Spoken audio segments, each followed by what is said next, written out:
Chapitre 6. Faire face au tyran. Sonny devait faire face à une créature du cauchemar. Et pas n'importe quelle créature, mais une créature de la 5e catégorie, en l'occurrence un tyran redoutable et effrayant. Les chances de survie étaient si faibles que n'importe qui lui aurait ri au nez pour avoir suggéré d'essayer de la combattre. Sauf s'il s'agissait d'un éveillé de 2 ou 3 rangs supérieurs à la créature, bien entendu. Ce que Sonny n'était certainement pas. Et pourtant, il devait faire face à ce roi des montagnes d'une manière ou d'une autre pour éviter une mort encore plus misérable. Le fait que les chances étaient dérisoires depuis le début de cette exécution tardive était devenu obsolète il y a longtemps, et il n'avait plus d'énergie pour y penser. Qui avait-il à craindre, après tout?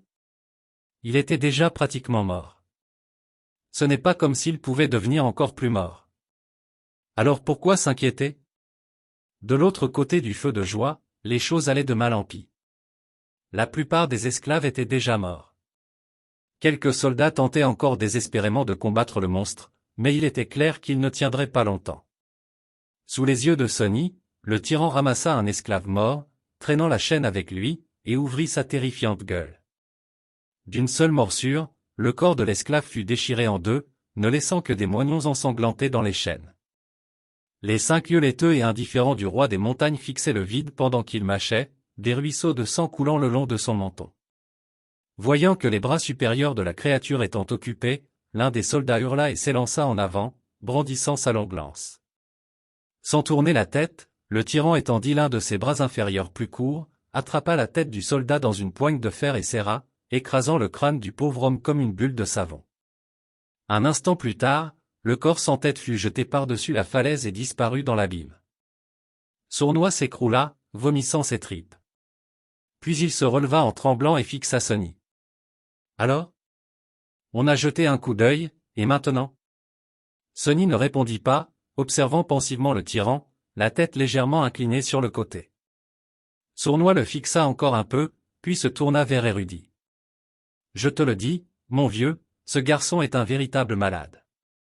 Comment diable peut-il être aussi calme? SHHHH. Baisse d'un ton, imbécile. Le sang s'écoula du visage de Sournois tandis qu'il se giflait, se couvrant la bouche des 2 mains. Puis il jeta un regard craintif dans la direction du tyran. Heureusement, l'abomination était trop occupée à se repaître des esclaves, les chanceux qui étaient déjà morts et les malchanceux qui étaient encore en vie, pour leur prêter attention. Sournois expire lentement. Sonny était préoccupé par sa réflexion, mesurant ses chances de survie. Comment je vais me débarrasser de cette chose? Il n'avait pas de pouvoirs spéciaux, ni d'armée prête à enterrer le tyran sous une montagne de cadavres. Il n'avait même pas d'arme pour au moins égratigner ce satané bâtard. Sonny déplaça son regard et regarda au-delà de la créature, dans l'obscurité sans fin du ciel sans lune. Alors qu'il observait la nuit, un éclair brillant a traversé l'air et a heurté l'un des bras du tyran, provoquant une pluie d'étincelles. Le jeune soldat, le libérateur héroïque de Sonny, vient de lancer un morceau de bois enflammé sur le monstre et élève son épée de manière provocante. Affronte-moi, démon. Une distraction. Juste ce qu'il me fallait. Parce qu'il n'y avait aucun moyen pour Sonny de tuer le roi des montagnes de ses propres mains, il avait décidé d'enrôler de l'aide. Un humain ne serait pas à la hauteur de la tâche, alors à la place, il prévoyait d'utiliser une force de la nature. Puisque je ne peux pas tuer ce bâtard moi-même, faisons en sorte que la gravité le fasse pour moi.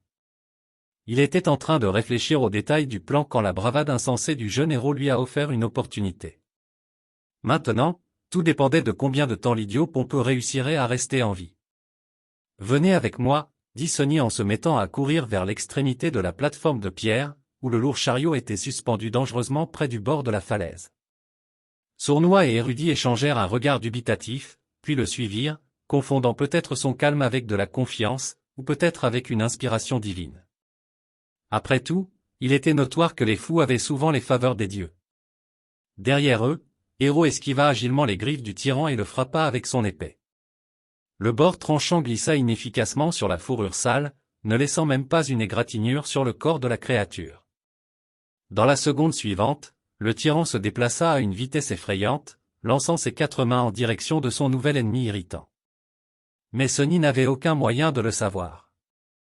Il courait à toute vitesse, se rapprochant de plus en plus du chariot. Une fois là, il s'empressa de regarder autour de lui, vérifiant s'il n'y avait pas de larves à proximité, et se dirigea vers l'arrière. Le chariot fut laissé à l'extrémité supérieure de la plateforme de pierre, où elle se rétrécit et se retourne vers la route. Il était tourné sur le côté pour bloquer le vent, l'avant faisant face au mur de la montagne et l'arrière à la falaise. Deux grandes cales en bois étaient placées sous les roues arrière pour empêcher le chariot de reculer. Sonny se tourna vers ses compagnons et leur montra les cales. « Quand je vous le dirai, enlevez-les toutes les deux. Puis poussez. » « Pigé ? Quoi ? Pourquoi ? » Sournois le fixait avec une expression de stupéfaction sur le visage. Érudit se contenta de regarder les cales, puis le tyran. Héros, miraculeusement, était encore en vie. Il se faufilait entre les membres de la créature, toujours à une demi-seconde près d'être complètement éviscéré. De temps en temps, son épée étincelait dans l'air, mais en vain, la fourrure du roi des montagnes était trop épaisse, et sa peau trop dure pour être blessée par des armes ordinaires. Une pointe d'appréhension se lisait sur le visage du jeune guerrier. Tous les autres soldats, d'après ce que Sonny pouvait voir, étaient déjà morts. Il avait donc vraiment besoin que celui-ci vive un peu plus longtemps. « Ne meurs pas encore, pensa-t-il. À Sournois, il dit simplement. « Tu verras. » L'instant d'après, Sonny courait à nouveau, essayant de suivre la chaîne depuis l'étrier où elle était fixée au chariot. La chose qu'il cherchait était difficile à remarquer à cause de tous les corps, le sang et les viscères qui jonchaient la plateforme de pierre, mais pour une fois, la chance était de son côté. Peu de temps après, il a trouvé ce dont il avait besoin, l'extrémité brisée de la chaîne. Trouvant l'ensemble d'entraves le plus proche, avec le corps horriblement défiguré d'un esclave enfermé dedans, Sonny se mit à genoux et commença à tâtonner avec la clé. Il y eut un cri strident, et d'un coup d'œil latéral, il aperçut Héros qui volait dans les airs, finalement rattrapé par l'une des frappes du tyran. Aussi incroyable que cela puisse paraître, le jeune soldat parvint à retomber sur ses pieds, glissant sur plusieurs mètres sur les pierres. Tous ses membres étaient encore en place, et son corps ne présentait pas non plus de terribles blessures. Sans hésiter, Héros roula vers l'avant, ramassant son épée tombée au sol, puis roula à nouveau, cette fois sur le côté, évitant de justesse un lourd coup de pied de la créature. Rouler ? Qui diable se roule dans cette situation ? Sans perdre plus de temps, Sonny parvint enfin à déverrouiller les chaînes. Secourant l'esclave mort pour l'en débarrasser, il les verrouilla à nouveau, cette fois autour de la chaîne elle-même, ce qui donna un nœud coulant et une boucle de fortune. Maintenant tout dépendait de sa détermination, de sa coordination main-œil, et de la chance. Se tournant vers Sournois et Érudit, qui attendaient toujours près du chariot, il cria. « Maintenant !» Puis, ramassant une chaîne assez longue, Sonny se leva et fit face au tyran. Héros ne lui accorda qu'un demi-regard. Ses yeux s'attardèrent un instant sur la chaîne, puis la suivirent rapidement jusqu'au chariot. Alors, sans montrer une once d'émotion, le jeune guerrier redoubla d'efforts, détournant l'attention de la créature sur Sonny. Il est intelligent, aussi ? En voilà une bonne blague. Débarrassé de toutes les pensées inutiles, Sonny se concentra sur le poids de la chaîne dans ses mains, la distance entre lui et le tyran, et sa cible. Le temps semble ralentir un peu. S'il te plaît, ne rate pas ton coup. Rassemblant toutes ses forces, Sonny tournoya et lança la chaîne en l'air, comme un pêcheur lançant son filet. La boucle s'ouvrit en volant, se rapprochant de la position du combat entre Héros et le tyran. Le plan de Sonny était de placer la boucle sur le sol assez près d'eux pour qu'une fois qu'un des pieds du tyran atterrisse dans le piège, il puisse tirer sur la chaîne et la resserrer autour de la cheville du monstre. Mais son plan échoua de façon spectaculaire. Ce qui voulait dire que c'était littéralement un spectacle. Au dernier moment, le roi des montagnes recula soudainement d'un bond, et au lieu de tomber sur le sol, la boucle de la chaîne atterrit parfaitement autour de son cou. Une seconde plus tard, elle se resserra, agissant comme un nœud coulant de fer. Sonny se figea un instant, n'en croyant pas ses yeux. Puis il serra les poings, se retenant de les secouer triomphalement en l'air. « Oui !» s'écria-t-il intérieurement. Quelques instants plus tard, le chariot tombait de la falaise, entraînant le tyran dans sa chute. Sonny se retourna pour s'en assurer et devint instantanément encore plus pâle que d'habitude. Sournois et Érudit réussirent à enlever les cales sous les roues du chariot et poussèrent désespérément celui-ci jusqu'au bord de la route. Cependant, le chariot roulait lentement, très lentement. Beaucoup plus lentement que Sonny ne l'avait prévu. Il se tourna vers le tyran, paniqué. La créature, surprise par le poids soudain qui pesait sur son cou, levait déjà les mains pour déchirer la chaîne. Les yeux de Sonny s'élargirent. Dans la seconde qui suivit, Héros percuta l'une des jambes du tyran, le déséquilibrant et leur faisant de gagner du temps. Sonny courait déjà vers le chariot, grognant dans sa tête. Il l'atteignit et se jeta sur le bois humide aux côtés de Sournois et Érudit, poussant de toutes les forces qui restaient dans son corps plutôt petit, mais terriblement battu et énormément épuisé. Roule. Roule, espèce de merde grinçante. Le chariot accéléra un peu, mais demeura toujours aussi lent à rejoindre le bord de la falaise. Au même moment, le tyran réussit finalement à s'emparer de la chaîne attachée à son cou, prêt à se libérer. La question de savoir s'il vivait ou n'en était plus que la question de savoir ce qui se produirait en premier. Shadowslav, chapitre 7. Avance, tas de merde grinçant.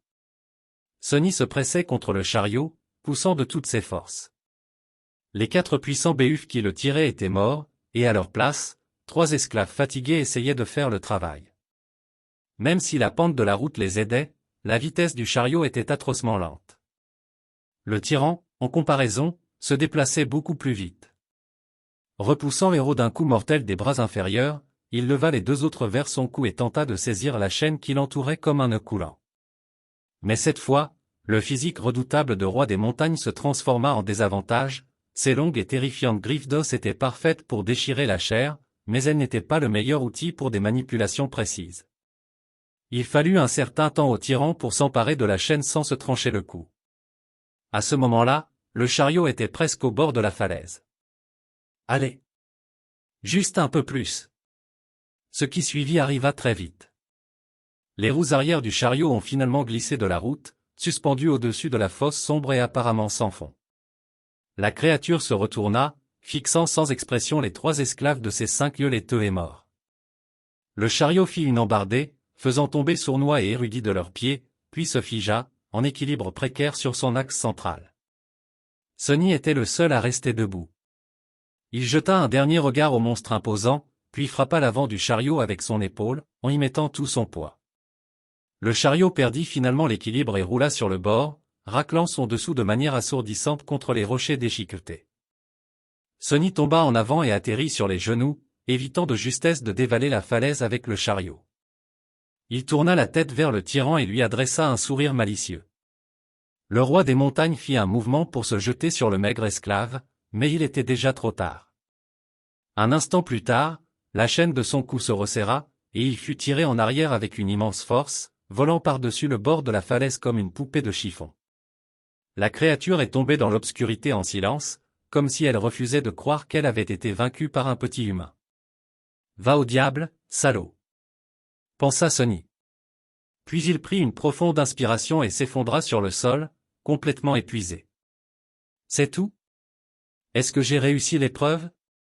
Il se reposa sur les pierres froides, en regardant le ciel nocturne, et attendit que cette voix vaguement familière, mais insaisissable, annonce sa victoire. Mais au lieu de cela, une vague de douleurs successives, qu'il avait choisi d'ignorer plus tôt, commença à rattraper son corps malmené. Sonny gémit, se sentant blessé de partout. La peau de son dos, entaillée par le fouet de l'esclavagiste et transpercée par les pointes osseuses d'une larve nouveau-née, surtout, était à l'agonie. Il commençait aussi à frissonner, une fois de plus rongé par ce froid épouvantable. Je suppose que non. Ses pensées étaient lentes et confuses. Que suis-je censé faire d'autre? Une silhouette sombre apparut au-dessus de lui. C'était Héros, calme et aussi beau que jamais. Il y avait des saletés et des égratignures sur son armure, mais sinon, le jeune soldat semblait être en bonne santé. Il tendit un bras à Sonny. « Lève-toi. Tu vas mourir de froid. » Sonny soupira, acceptant que son premier cauchemar ne soit pas terminé. Puis il serra les dents et se leva lentement, ignorant la main tendue par Héros.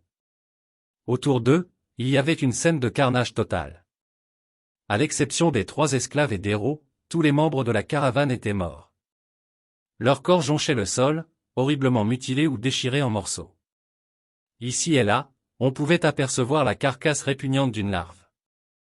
Les ombres projetées par le feu de joie dansaient joyeusement sur la plateforme de pierre, apparemment imperturbable par cette vue morbide. Sonny était également trop fatigué pour s'en soucier. Sournois et Érudit étaient déjà debout et regardaient Héros avec une appréhension lasse. Avec ou sans entrave, ils étaient toujours des esclaves, et il était toujours un esclavagiste. Remarquant leur regard tendu, le soldat soupira. « Approchez-vous du feu, vous tous. Nous devons nous réchauffer et discuter de ce que nous allons faire ensuite. » Sans attendre leur réponse, Héros se retourna et s'éloigna. Après avoir hésité quelques instants, les esclaves suivirent. Un peu plus tard, ils étaient tous les quatre assis autour du feu de camp, profitant d'une chaleur agréable. Sournois et Érudit étaient proches l'un de l'autre, gardant une distance de sécurité avec Héros.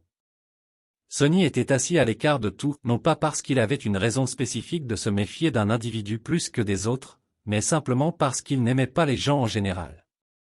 En grandissant, Sonny a toujours été un asocial. Ce n'est pas qu'il n'avait jamais essayé de se rapprocher de quelqu'un, mais il semblait ne pas en avoir la capacité. Comme s'il y avait un mur invisible entre lui et les autres.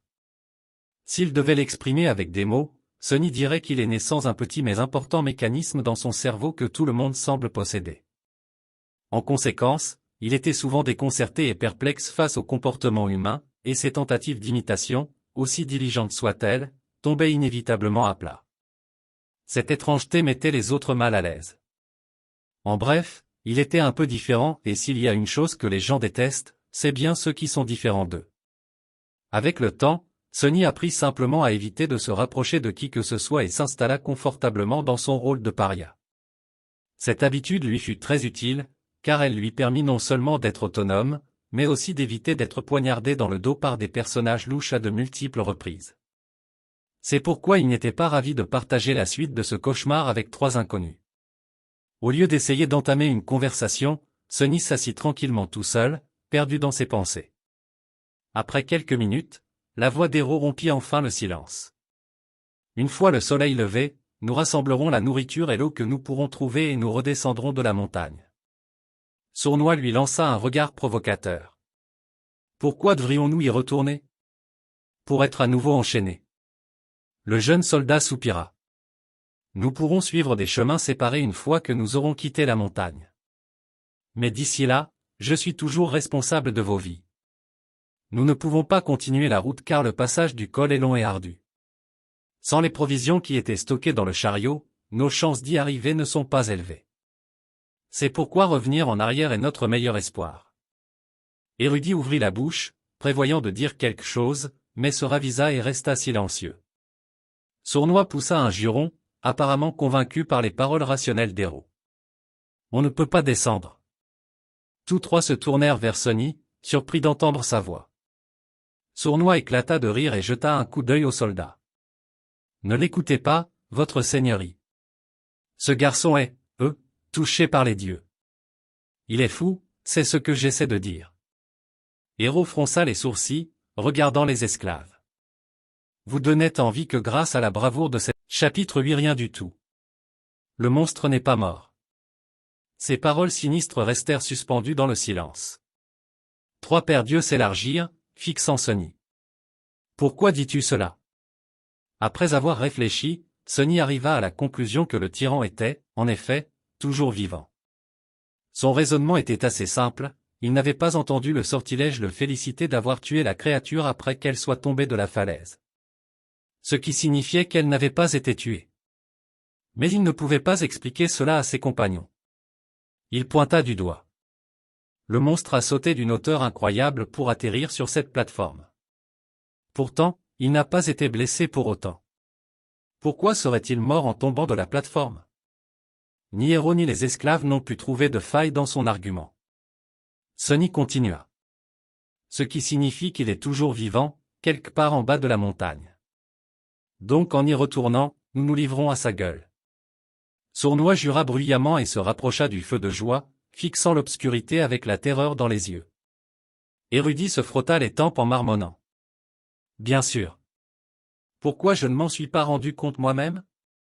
Héros était le plus stoïque des trois. Après avoir réfléchi, il hocha la tête. Alors, nous montons et traversons le col de la montagne. Mais ce n'est pas tout. Il jeta un coup d'œil dans la direction où le tyran était tombé.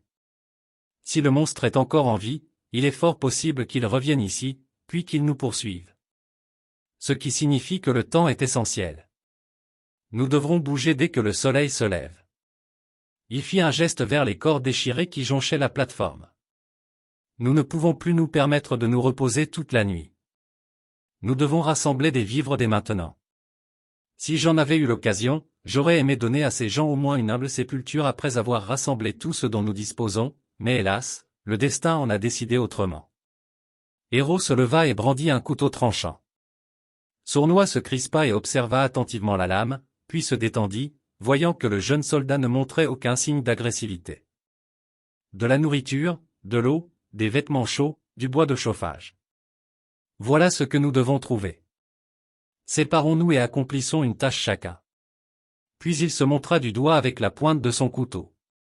Je vais découper les carcasses de béhuf pour nous procurer de la viande. Érudit jeta un coup d'œil autour de la plateforme de pierre, dont la plus grande partie était noyée dans des ombres profondes, et fit la grimace. Je vais chercher du bois de chauffage. Sournois jeta également un coup d'œil de gauche à droite, avec une étrange lueur dans les yeux. Et moi, je vais aller nous trouver quelque chose de chaud à porter. Sonny était le dernier à rester. Héros lui jeta un regard appuyé. La plupart de notre eau était stockée dans le chariot. Mais chacun de mes frères tombés au combat portait une gourde. Rassemble tout ce que tu peux trouver. Astérisque astérisque astérisque. Un peu plus tard, suffisamment loin du feu de joie pour être caché dans l'ombre, Sonny cherchait des soldats morts avec déjà une demi-douzaine de gourdes qui lui pesaient. Grelottant dans le froid, il finit par tomber sur le dernier corps brisé vêtu d'une armure de cuir. Le vieux vétéran, celui qu'il avait fouetté pour avoir essayé d'accepter la gourde d'Héros, était gravement blessé et mourant, mais, par miracle, il s'accrochait encore à la vie. D'horribles blessures couvraient sa poitrine et son estomac, et il souffrait visiblement beaucoup. Son temps était compté. Sonny s'agenouille à côté du soldat mourant et l'examine, à la recherche de la gourde de l'homme. Quelle ironie, pense-t-il. Le vieil homme essaya de concentrer ses yeux sur Sonny et bougea faiblement la main, cherchant à attraper quelque chose. Sonny baissa les yeux et remarqua une épée brisée qui gisait sur le sol non loin d'eux. Curieux, il la ramassa. C'est ça que tu cherches? Pourquoi? Es-tu comme les Vikings, désireux de mourir avec une arme dans les mains? Le soldat mourant ne répondit pas, regardant le jeune esclave avec une émotion inconnue et intense dans ses yeux. Sonny soupira. Eh bien, il se pourrait que ce soit le cas. Après tout, j'ai promis de te regarder mourir. Là-dessus, il se pencha en avant et trancha la gorge du vieil homme avec le tranchant de sa lame brisée, puis la jeta. Le soldat tressaillit, se noyant dans son propre sang. L'expression dans ses yeux changea, était-ce de la gratitude? Ou de la haine? Sonny ne le savait pas. Illusion ou pas, c'était la première fois qu'il tuait un humain. Sonny s'attendait à ressentir de la culpabilité ou de la peur, mais en fait, il n'y avait rien du tout. Il semblait que, pour le meilleur ou pour le pire, son éducation cruelle dans le monde réel l'avait bien préparé à ce moment. Il s'assit tranquillement près du vieil homme, lui tenant compagnie pendant ce dernier voyage. Après un moment, la voix du sortilège vint murmurer à son oreille. Vous avez tué un humain dormant, non inconnu. Sonny tressaillit. Oh, c'est vrai. Tuer des gens est aussi un accomplissement, en ce qui concerne le sortilège. Ils n'ont pas l'habitude de montrer ça dans les webtoons et les dramas. Il enregistra ce fait et le rangea. Mais, il se trouve que le sortilège n'avait pas fini de parler. Vous avez reçu une mémoire. Sonny se figea, ouvrant grand les yeux. Oui. Allez, donnez-moi quelque chose de bien. Les mémoires pouvaient être n'importe quoi, des armes aux objets enchantés. Une mémoire reçue d'un ennemi de rang dormant ne serait pas très puissante, mais c'était tout de même une aubaine, légère et indétectable, capable d'être invoquée à partir du néant par une simple pensée, une mémoire était incroyablement utile. De plus, contrairement aux choses corporelles, il pouvait la ramener avec lui dans le monde réel. L'avantage d'avoir quelque chose comme ça dans les faubourgs était difficile à surestimer. Une arme. Donne-moi une épée. Reçu une mémoire, cloche d'argent. Sonny soupira, dépité. Eh bien, avec ma chance, à quoi je m'attendais? Pourtant, cette chose valait la peine d'être étudiée. Peut-être avait-il un enchantement puissant, comme la capacité d'envoyer des ondes soniques destructrices ou de repousser les projectiles. Sonny invoqua les runes et se concentra sur les mots « cloche d'argent ». Immédiatement, l'image d'une petite cloche est apparue devant ses yeux, avec une courte série de caractères en dessous. Cloche d'argent, un petit souvenir d'une maison perdue depuis longtemps, qui apportait autrefois à son propriétaire confort et joie. Son tintement clair peut être entendu à des kilomètres à la ronde. C'est de la merde, pensa Sonny, dépité. Sa première mémoire s'avéra être plutôt inutile, comme tout ce qu'il possédait. Il commençait presque à voir un thème dans la façon dont le sort le traitait. Peu importe. Sonny écarta les runes puis s'occupa de retirer la cape de fourrure du mort et ses bottes de cuir chaude et robuste. En tant qu'officier, la qualité de ses vêtements était un cran au-dessus de ceux des simples soldats. Après les avoir enfilés, le jeune esclave se sentit enfin au chaud pour la première fois depuis le début du cauchemar, sans compter le peu de temps qu'il avait passé près du feu de joie. Parfait, pensa-t-il. La cape était un peu ensanglantée, mais une fois de plus, Sonny l'était aussi. Il regarda autour de lui, perçant facilement le voile de l'obscurité avec ses yeux ténébreux. Héros et érudits étaient en plein milieu de leur tâche. Sournois était censé chercher des vêtements chauds, mais il était en train d'arracher des bagues aux doigts des morts. Sans les voir, Sonny hésitait, se demandant s'il avait bien réfléchi. Ses compagnons n'étaient pas fiables. L'avenir était trop incertain. Même les conditions requises pour passer le cauchemar demeuraient un mystère. Toute décision qu'il aurait pu prendre aurait été, au mieux, un pari. Pourtant, il devait en prendre s'il voulait survivre. Ne perdant pas plus de temps à réfléchir, Sonny ramassa les gourdes et soupira. Astérisque astérisque astérisque. Ils passèrent le reste de la nuit assis, dos au feu de camp, regardant craintivement dans la nuit. Malgré l'épuisement, personne ne pouvait dormir. La possibilité que le tyran revienne pour achever les 4 survivants était trop effrayante. Seul Héros semblait aller bien, aiguisant calmement son épée à la lumière vive des flammes dansantes. Le son de la pierre à aiguiser grattant contre la lame était en quelque sorte réconfortant. À l'aube, lorsque le soleil commença à réchauffer l'air paresseusement, ils se chargèrent de toutes les provisions qu'ils avaient réussi à rassembler et partirent dans le froid. Sonny regarda en arrière, contemplant pour la dernière fois la plateforme de pierre. Il avait réussi à passer l'endroit où la caravane d'esclaves était censée périr. Que allait-il se passer ensuite? Personne ne pouvait le dire. Chapitre 9 Pensée positive. Il y avait un problème. Ils avaient prévu de suivre la route jusqu'au col de la montagne, puis de la franchir, afin de s'éloigner le plus possible du lieu du massacre avant la nuit. Mais la route n'existait plus. Au cours des derniers mois, ou peut-être même hier, un terrible éboulement se produisit, détruisant des segments entiers de l'étroite route et rendant ses autres parties infranchissables. Sonny se tenait sur le précipice d'un vaste gouffre, regardant en bas sans expression particulière sur son visage. Que faisons-nous maintenant? La voix d'érudit était étouffée par le col de sa cape de fourrure récupérée. Son suiveur, sournois, regarda autour de lui avec colère. Son regard s'arrêta sur Sonny qui représentait une victime idéale pour évacuer sa frustration. Je vais vous dire ce que nous devons faire. Se débarrasser de quelques poids morts. Il regarda les belles bottes de Sonny et se tourna vers Héros. Écoutez, votre seigneurie. Ce garçon est trop faible. Il nous ralentit. En plus, il est bizarre. Il ne vous donne pas la chair de poule? Le jeune soldat répondit par un froncement de sourcils jugeant, mais Sournois n'en avait pas fini. Regardez. Regardez comme il me fixe. Je jure devant les dieux que depuis qu'il a rejoint la caravane, rien ne va plus. Peut-être que le vieil homme avait raison, le garçon est maudit par le dieu de l'ombre. Sonny luttait pour ne pas rouler des yeux. Il était vrai qu'il n'avait pas de chance, toutefois, la vérité était à l'opposé de ce que Sournois essayait d'insinuer. Ce n'était pas parce qu'il avait attiré le malheur sur la caravane d'esclaves, au contraire, c'était parce que la caravane était condamnée au départ qu'il s'était retrouvé ici. Érudit se racla la gorge. Mais je n'ai jamais dit que. Peu importe. Ne devrions-nous pas nous débarrasser de lui, au cas où? De toute façon, il ne peut plus tenir très longtemps. Érudit jeta un regard étrange sur Sonny. Peut-être que Sonny devenait paranoïaque, mais il semblait y avoir un peu de froideur calculatrice dans les yeux du vieil esclave. Finalement, il secoua la tête. Ne sois pas trop hâtif, mon ami. Le garçon pourrait s'avérer utile plus tard. Mais Héro prit finalement la parole, mettant fin à leur querelle. Nous n'allons laisser personne derrière nous. Quant à savoir combien de temps il pourra encore supporter, occupe-toi plutôt de toi-même. Sournois serra les dents, mais se contenta d'un geste de la main. Bien. Alors que faisons-nous? Tous les quatre regardèrent la route défoncée, puis la pente de la montagne, et enfin le haut, où une falaise à pic était brisée par les chutes de pierre.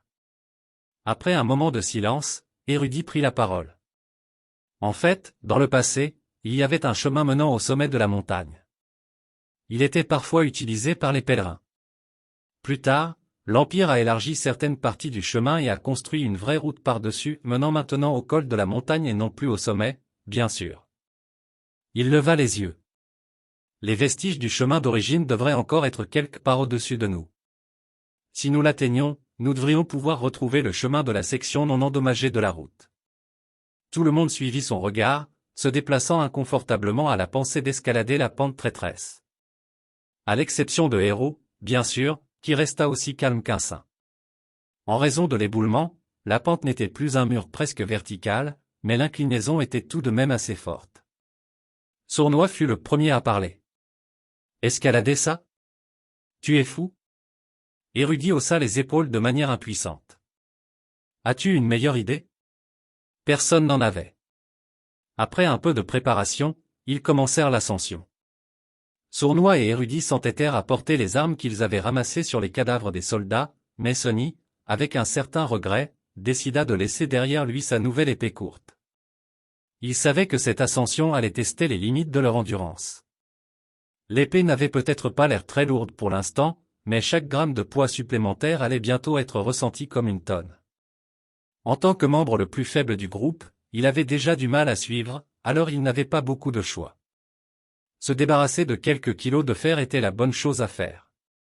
Marcher sur la route de la montagne avec le poids des provisions sur les épaules était déjà assez difficile, mais l'ascension de la montagne elle-même s'est avérée être une pure torture. Une demi-heure plus tard, il avait l'impression que ses muscles allaient fondre et que ses poumons étaient sur le point d'imploser. Serrant les dents, Sonny continua d'avancer et de monter. Il devait constamment se rappeler de faire attention à sa position. Sur cette pente instable et glacée, un seul faux pas suffisait à envoyer un homme dans une chute mortelle. Pense à quelque chose d'agréable, pensa-t-il. Mais quelles pensées agréables pouvait-il invoquer? Faute de trouver autre chose, Sonny se mit à imaginer la récompense qu'il allait recevoir à la fin de cette épreuve. L'aubaine du premier cauchemar était la chose la plus importante donnée à un éveillé par le sortilège. Bien sûr, les épreuves suivantes pouvaient leur fournir d'autres capacités et améliorer considérablement leur pouvoir. Mais c'est cette première épreuve qui déterminait le rôle qu'un éveillé serait capable de jouer, l'ampleur de son potentiel et le prix qu'il devrait payer, sans oublier qu'elle lui donnait les outils nécessaires pour survivre et se développer dans le royaume des rêves. Le principal avantage de l'aubaine du premier cauchemar était simple, mais probablement le plus important, après avoir terminé leur épreuve, les aspirants avaient la possibilité de percevoir et d'interagir avec les noyaux d'âme. Ces derniers sont à la base du rang et de la puissance d'une personne. Plus le noyau était fort, plus la puissance de l'aspirant augmentait. Il en allait de même pour les créatures du cauchemar, à la différence près que, contrairement aux humains, elles pouvaient posséder plusieurs noyaux. Une bête de bas étage n'en avait qu'un, mais un tyran comme le roi des montagnes en avait 5. Par coïncidence, le seul moyen d'améliorer votre noyau d'âme était de consommer des éclats d'âme prélevés sur les cadavres d'autres habitants du royaume des rêves. C'est la raison pour laquelle les éveillés faisaient tout leur possible pour combattre les puissantes créatures du cauchemar malgré le risque de mort. Le deuxième avantage était moins direct, mais néanmoins vital. Après avoir terminé le premier cauchemar, les aspirants étaient élevés au rang de rêveurs, familièrement connus sous le nom de dormeurs, et avaient accès au royaume des rêves lui-même. Ils y entraient au premier solstice d'hiver après avoir réussi l'épreuve et y restaient jusqu'à ce qu'une sortie soit trouvée, devenant ainsi pleinement éveillés. Cette période entre la fin du premier cauchemar et l'entrée dans le royaume des rêves était très importante, car c'était la dernière chance de se former et de se préparer que recevait une personne. Dans le cas de Sonny, ce temps n'était que d'environ un mois, ce qui était le pire qu'on puisse imaginer. Et puis il y avait le dernier avantage, unique à chaque aspirant passant l'épreuve, la première capacité d'aspect. C'était le pouvoir magique qui élevait les éveillés au-dessus des humains ordinaires. Les capacités d'aspect étaient diverses, uniques et puissantes. Certaines pouvaient être classées par type comme le combat, la sorcellerie et l'utilité, mais d'autres dépassaient tout simplement l'imagination. Armés de la puissance de leurs aptitudes, les éveillés ont été capables de sauver le monde du déluge des créatures du cauchemar. Cependant, ce pouvoir était accompagné d'un piège. Avec sa première capacité, chaque éveillé recevait également un défaut, parfois appelé compteur. Ces défauts étaient aussi divers que les capacités, allant de relativement inoffensifs à paralysants, ou, dans certains cas, même mortels. Je me demande quel type de capacité un esclave du temple pourrait recevoir, pensait Sonny, pas très optimiste quant à ses perspectives. Le choix des défauts, par contre, semble être presque illimité. Espérons que mon aspect évoluera à la fin de ce fiasco. Ou, encore mieux, qu'il changera complètement. Si l'aspirant était particulièrement doué, il y avait une chance que l'aspect qu'il avait obtenu évolue rapidement. Les aspects, tout comme les noyaux d'âme, avaient des rangs basés sur la puissance potentielle et la rareté. Le rang le plus bas était appelé dormant, suivi par éveillé, ascendant, transcendant, suprême, sacré et divin, bien que personne n'ait jamais vu le dernier. Avec la quantité de merde qu'il m'a fait subir, le sortilège, s'il a une conscience, doit me donner au moins un aspect éveillé. Pas vrai? Ou peut-être même un ascendant.